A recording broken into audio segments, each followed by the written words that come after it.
नमस्कार साथियों, मैं राजेश सोनी हल्का महम आप लोगों के बीच में एक बार फिर से उपस्थित। उम्मीद करता हूं कि मैं आप लोग अपने घरों में सुरक्षित होंगे। साथियों, क्या आज हमारे देश में कानून व्यवस्था नाम की कोई चीज़ है? मुझे तो लगता नहीं कि कानून व्यवस्था नाम की हमारे देश के अंदर कोई चीज़ है। मुझे नहीं लगता। इसके कई कारण हैं। अगर देश में कानून व्यवस्था होती ना तो ये मणिपुर कांड होता, और मणिपुर कांड अभी हम भूले ही नहीं थे कि ये हमारे हरियाणा प्रदेश के अंदर नूह और मेवात कांड हो गया। एक समुदाय का दूसरे समुदाय से झगड़ा, एक दूसरे के साथ मारपीट, खून खराबा, ये क्या है? क्या ये कानून व्यवस्था है? अगर हम इसी को कानून व्यवस्था कहते हैं तो माफ करना, मैं तो ये कहूंगा कि यही तो बिल्कुल जंगल राज है। ये कोई कानून व्यवस्था नाम की चीज नहीं। एक समुदाय दूसरे समुदाय को मरने और मारने पर उतारू है। ऐसा क्यों भाई? क्या ऐसा किस लिए? सरकार का क्या काम होता है? सरकार का काम ये होता है कि भाई उनको मरते हुए देखते रहें, या ये काम होता है कि भाई चल ठीक है, एक समुदाय दूसरे समुदाय की जब अच्छी तरह से ठोका पीटी कर लेंगे तो फिर दूसरे समुदाय को बुलडोजर के सहारे उसको उड़ा देंगे। सैकड़ों घरों को तबाह कर दिया गया, होटल तोड़ दिया गया किसी दूसरे समुदाय के लोगों की। क्या ये सही था? क्या ये जब उन्होंने ऐसा किया, जब उन्होंने बुलडोजर चलाया, तो क्या उन्होंने कानून के तहत चलाया था? ये क्या नोटिस लिया था उन्होंने? बिल्कुल नहीं लिया। क्यों नहीं लिया? इसका मतलब तो ये होगी, अगर हम सत्ता में हैं, फुल प्रूफ हैं, ताकत हमारे पास है, तो जो मर्जी आए वही करो। ये तो बहुत गलत बात है। अगर यही कानून व्यवस्था है तो माफ करना, हम इसको बिल्कुल भी कानून व्यवस्था नाम की चीज मानते नहीं, किसी भी सूरत में नहीं मानते। देश में कानून नाम की चीज होती है, कोई कोर्ट कचहरी है, आप लोग तरीके से वहां पे जाते, बात करते। ये कौन सा तरीका है कि भी ठीक है, अगर उन्होंने ऐसा किया है तो हम उनके मकानों को ध्वस्त कर देंगे? मैं यहाँ पे इनकी किसी की पैरवी करने के लिए नहीं बैठ रहा हूं, ना मैं किसी की पैरवी कर रहा हूं। मैं तो एक सिंपल सी बात ये बता रहा हूं कि भाई हमारे देश में कानून नाम की कोई चीज है। कानून हमारे न्यायपालिका है, न्यायपालिका में जाइए, बात कीजिए।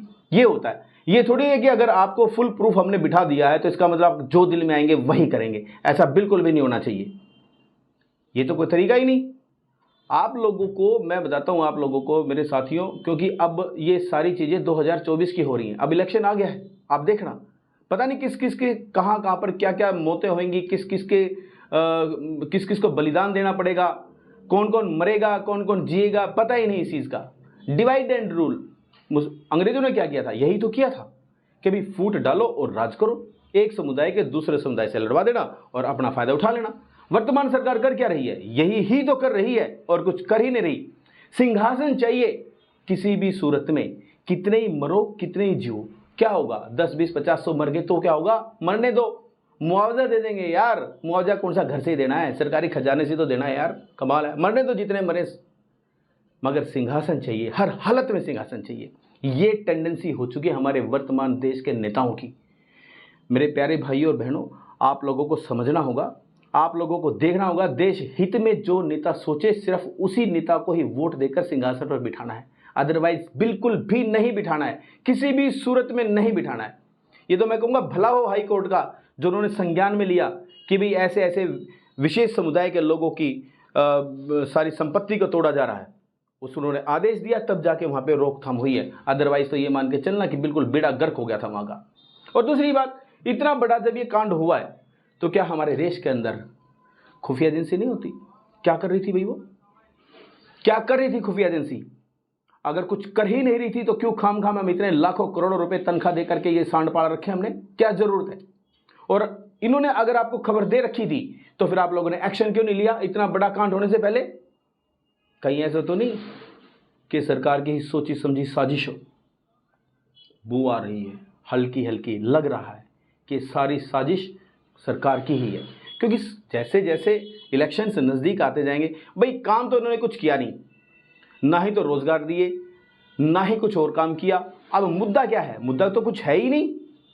इलेक्शन में जाने के लिए, लोगों के पास जाने के लिए हमने क्या किया? मुद्दा नहीं इनके पास कुछ भी। सिर्फ अब एक ही मुद्दा है कि हम आप लोगों की सुरक्षा के लिए हम दूसरे समुदाय को उड़ा देंगे। ये चीज़ें बहुत गलत है। मैं अपने देश के नवयुवकों से, साथियों से, बहन बेटियों से एक ही अपील करता हूं कि इन सब चीज़ों से उठ करके जो नेता देश के बारे में सोचे, जो नेता आप लोगों के रोजगार के बारे में सोचे, आपके भविष्य के बारे में सोचे, सिर्फ और सिर्फ उन्हीं नेताओं को ही वोट दे करके सफल बनाना है। और इसके अलावा और अगर कोई जाति धर्म की बात करता है तो मैं तो ये कहूँगा कि आप लोग उसको अपने घर के चौखट से बाहर कर देना, किसी भी सूरत में उसको अंदर आने मत देना, क्योंकि ये आपके भविष्य के लिए और मैं तो ये कहूँगा बल्कि आपके आने वाली पीढ़ियों के लिए भी बहुत खतरनाक चीज़ है, एक गुण लग जाएगा आपको। इसी के साथ मैं आप लोगों से इजाज़त चाहता हूँ। Thank you very much. नमस्कार।